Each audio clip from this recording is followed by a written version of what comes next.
Bonjour à tous et merci de rester fidèles aux 12h30 de RTI2. À présent, nous passons au titre. La 12e édition du SILA, Salon international du livre d'Abidjan, a ouvert ses portes ce mardi 17 mai 2022 au Palais de la Culture de Treichville et le Sénégal est à l'honneur. Et puis le manque de poisson-thon qui accompagne l'Atiéké, méprisé par les Ivoiriens depuis 3 mois. Les marchés connaissent une pénurie de bananes plantains. Susciter le goût de la lecture et de l'écriture chez les enfants et les jeunes, c'est l'objectif que s'est assigné l'Association des éditeurs de Côte d'Ivoire, ACEDI, initiatrice du Salon international du livre d'Abidjan, SILA. Cette 12e édition du SILA qui a ouvert ses portes ce mardi 14 mai, placée sous le thème « Engagement pour un lectorat actif et durable » a pour pays invité d'honneur le Sénégal et soulignons que Kamara Nangala, écrivain et créateur et auteur plutôt ivoirien, est aussi à l'honneur, comme le rapporte ici Maïssa Kogaya. Christophe Ndakwasi est le lauréat du prix du nouvel auteur jeunesse Jean Romanesque, une distinction nouvellement introduite pour détecter de nouveaux talents littéraires parmi les jeunes. Il a reçu son prix lors de l'ouverture officielle le 17 mai 2022 du Salon international du livre d'Abidjan SILA, initié par l'Association des éditeurs de Côte d'Ivoire. Le livre intitulé Katachi, une légende baoulée. Ça parle des aventures extraordinaires d'un jeune garçon au destin vraiment incroyable. Tout comme ce prix, plusieurs innovations ont été enregistrées pour cette 12e édition du SILA. Ce sont notamment le prix Jeanne de Cavalli pour la littérature enfantine et le prix national Bernard Dadier du jeune écrivain. La Marche du Feu, c'est un long poème qui s'étire sur plus d'une 60aine de pages, préfacé par le docteur Félix Alain Taï, dit Taï Gloï. C'est, on va dire, le récit d'un parcours. Donc. Après 2 ans d'arrêt du fait de la crise sanitaire, le SILA se repositionne comme un plaidoyer pour un changement de comportement et se veut une plateforme de promotion de la lecture. Nous voyons bien qu'apparaissent ici la nécessité de produire des ouvrages de qualité, de les diffuser largement et de créer des conditions de promotion d'un lectorat également engagé. Je ne manque pas de souligner par ailleurs que la lecture assidue élargit notre champ lexical et donne de la contenance, de la rigueur et une assise de référence à nos propos. La 12e édition du Salon international du livre d'Abidjan se tient au Palais de la Culture à Treichville. Elle prend fin le 21 mai 2022. Après le manque de poisson-thon qui accompagne l'Atiéké, communément appelé Garba, méprisé par les Ivoiriens depuis plus de 3 mois, ils sont cette fois-ci confrontés à une pénurie de la banane plantain. Une pénurie qui a flambé le prix de ce produit vivrier de grande consommation sur le marché. Une situation qui vient alourdir le panier de la ménagère. Pourquoi la banane plantain produite en Côte d'Ivoire se fait rare sur le marché? Georgette Ido-Fofana nous donne la réponse dans ce reportage. Tricycle stationné et pousseur de brouettes au grand repos. Nous sommes au marché de bananes d'Abobo. À qui tu veux payer banane? Tu veux pas banane aussi? Je veux banane. Mais comment c'est? Ce marché reçoit en moyenne une dizaine de camions chargés de bananes plantains par jour. Mais depuis 3 mois, difficile de recevoir un seul camion par jour. Selon Soro, président de la filière banane de ce marché, cette pénurie est due à la forte quantité que la Côte d'Ivoire exporte vers les pays de la sous-région. La Côte d'Ivoire exporte de Gringo à Bamako, de Gringo à Ouagadougou, de Dalwa à Bamako, de Vavois à Bamako, de Man à Bamako directement. Tout cela fait une perte pour nous les revendeurs et pour les consommateurs en Côte d'Ivoire. Dans les marchés, le constat est amer. Cette situation a fait flamber les prix de cette denrée prisée par les Ivoiriens. Une situation qui, selon certains consommateurs, vient alourdir le panier de la ménagère. Banane, c'est cher, c'est pas bien formé, mais on a envie de manger foutu. Donc on a fait comment? Donc on est obligé, on mange comme ça. Et je l'ai acheté banane matin là même. Le prix là, c'est trop. En tout cas, c'est trop cher. On est obligé de payer, on fait comment? Voilà ce que j'ai eu tout à l'heure là. Elle me dit c'est 1000 francs. J'ai demandé à ce qu'elle diminue, mais bon, elle n'a pas vu. Comme je suis dans le besoin, voilà, je l'ai pris. Avant, quand il y a de la banane, ça, c'est 200 francs. Et puis c'est un peu plus en forme même. Pour Amata, présidente du marché de Gros Dabobo, la pénurie de bananes est liée à la sécheresse que connaît le pays. La sécheresse fait qu'il n'y a pas d'eau, il n'y a pas de pluie. Les bananes qui sont déjà plantées, le soleil fait que ça s'effale et ça ne peut pas produire convenablement. Quand il y a la sécheresse, la banane devient chère. Maintenant qu'il a commencé à pleuvoir, les premières pluies ont commencé à tomber dans les villages et la banane a commencé à venir. On a même demandé des champs irrigués et le Premier ministre a accepté ça. Quand la banane est irriguée, il n'y a pas à faire de sécheresse dedans. Au marché Gouro d'Adjamé, le constat est le même. Et pour ces vendeuses de bananes, ce déficit est dû au changement climatique. Quand les clients viennent, ils se plaignent. Bon, on essaie de les comprendre. Il faut que chacun comprenne. On paie cher, ce n'est pas de notre faute. Eux, mais ils savent qu'il y a 2 temps. Le temps de la sécheresse, là, il n'y a pas de pluie. Les produits manquent beaucoup. Même, par exemple, les aubergines sont comptées au bout du doigt. Un tas à 500. Les gombos, les piments, tout est pareil. C'est même chose comme la banane. Le transport aussi. Donc vraiment, c'est difficile. Et quand la pluie va commencer, ça va nous arranger tous. La banane est chère. D'autres payent comme ça. Mais par contre, d'autres n'arrivent pas à payer parce que ça ne peut pas suffire pour la famille. C'est parce que nous, on achète cher, raison pour laquelle on vend cher.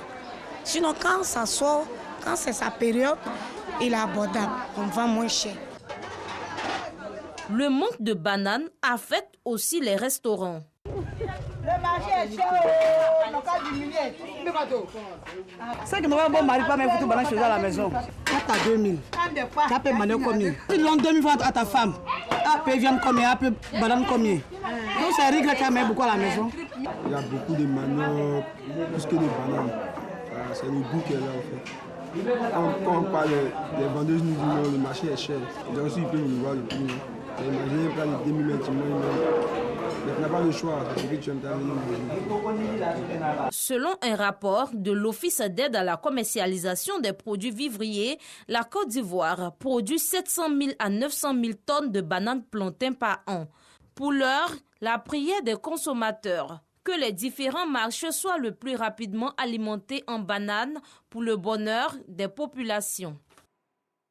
Au chapitre religion, c'est l'école pastorale Sephora qui a formé et ordonné 14 serviteurs de Dieu pour le respect de l'ordre et la hiérarchie dans l'Église.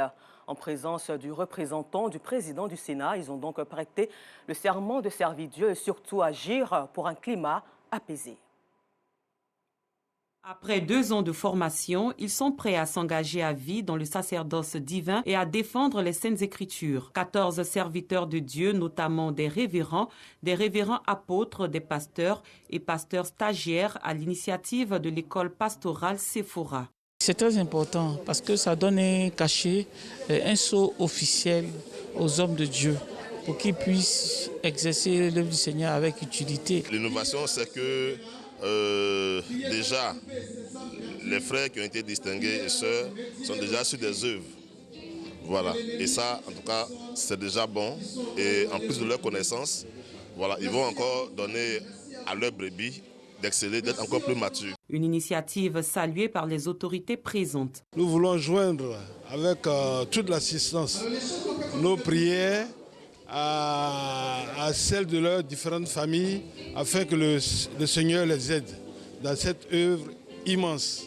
Une occasion pour le Conseil national de distinction de Côte d'Ivoire, à travers son président, Dr Isidore Gauze, de distinguer le révérend prophète Olivier Naï, initiateur de cet événement, dont le but est d'encadrer et de former des serviteurs de Dieu chrétiens pour la paix. Le commentaire était signé Maïssa Kogueï. Je soutiens Idrissa Gana Gueye. Ses convictions religieuses doivent être respectées. Tels sont les propos du président sénégalais Macky Sall, qui a exprimé tout son soutien aux footballeurs du Paris Saint-Germain, PSG, sanctionné pour polémique d'homophobie. Pour lui, signer avec un club, c'est pour jouer qu'au football et non pour promouvoir quoi que ce soit ou mettre de côté ses convictions. Eh bien, parlons toujours de polémique. Il y en aura de plus en plus entre les automobilistes, les piétons et les marchands du côté d'Abidjan qui occupent anarchiquement les trottoirs pour les différentes activités au détriment des marchés. Les nombreuses tentatives de déguerpissement des mairies n'ont pas pu les repousser.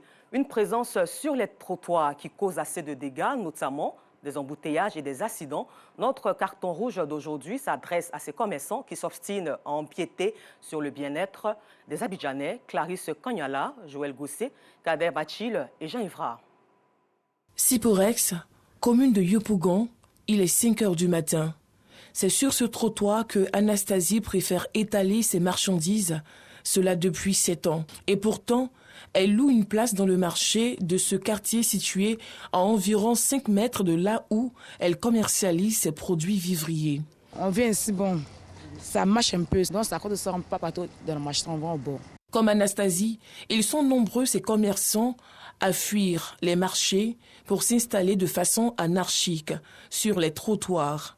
Pour eux, c'est la seule manière d'écouler leurs marchandises. En bordure, ça nous arrange. Ils sont venus les chasser même dans un temps. Franchement, c'est à cause du prix. Ici à la Siporex, difficile de circuler aux heures de pointe, vu que les commerçants ont arraché le trottoir aux piétons, voire aux automobilistes. Embouteillage, accident de la circulation et insalubrité, les conséquences de l'occupation anarchique des trottoirs par les commerçants. Ce qu'on constate aujourd'hui, n'importe qui s'élève, des mêmes commerçants, et c'est ça n'importe où. Nous, en tant que Fédération nationale des commerçants de Côte d'Ivoire, nous n'avons pas le pouvoir juridique de pouvoir chasser les commerçants sur les espaces qu'ils occupent de façon anarchique. Les automobilistes, quant à eux, obligés de se contenter d'un petit espace sur la grande voie pour circuler. Les vendeurs n'ont qu'à quitter la main, ils n'ont qu'à rentrer dedans là-bas. Ils nous embêtent trop ici. À tout moment, on ne peut pas rouler ici. Et ça sert pour donner d'eau à la voiture. Or, quand c'est comme ça, toutes les voitures n'ont pas borne. Tu peux freiner ici. D'ici, tu vas arriver à 2 mètres, tu vas avoir un problème de frein. Bon, s'il peut avoir, la mairie peut avoir un moyen pour les dégager, pour les mettre dans le marché, vraiment, ça nous fera plaisir. Face à ce phénomène, la mairie a décidé de déployer la police municipale pour les chasser des trottoirs. La répression de la police municipale visant à saisir leurs marchandises n'a pu les repousser. Nous demandons aux commerçants d'aller 3 mètres après le caniveau. Maintenant, si c'est une voie où il n'y a pas de caniveau, c'est 6 mètres après la voie que les commerçants doivent s'installer. Ces commerçants pourront être exposés à des amendes, peuvent être même l'objet de poursuites judiciaires. Parce que c'est un arrêté qui interdit l'occupation du trottoir, l'occupation des chaussées. Mais ceux qui vont contre la loi, force restera à la loi. Autre commune, même réalité. À Abobo, Ali s'obstine à exercer son activité de mécanicien et de froid de véhicules. La mairie n'a pu le repousser. Argument avancé, son magasin n'est pas assez grand pour exercer son activité. Cette année-là, depuis le début d'année 2022, là, on nous a dit de quitter les lieux.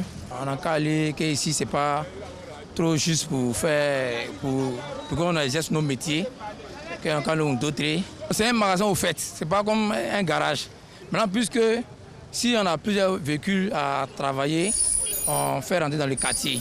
Élèves, riverains et automobilistes obligés d'accepter malgré eux. Même dans la soirée, les trottoirs sont pris d'assaut par commerçants et artisans du secteur informel. Le trottoir n'est pas un marché. Stop à ces commerçants qui nuisent au bien-être de tous. Le temps qu'une solution définitive soit trouvée à ce phénomène qui empêche les usagers de circuler aisément. Carton rouge à tous ces vendeurs et artisans qui occupent anarchiquement les trottoirs dans les différentes communes du district d'Abidjan. Merci et bonne suite de programme sur RTI2.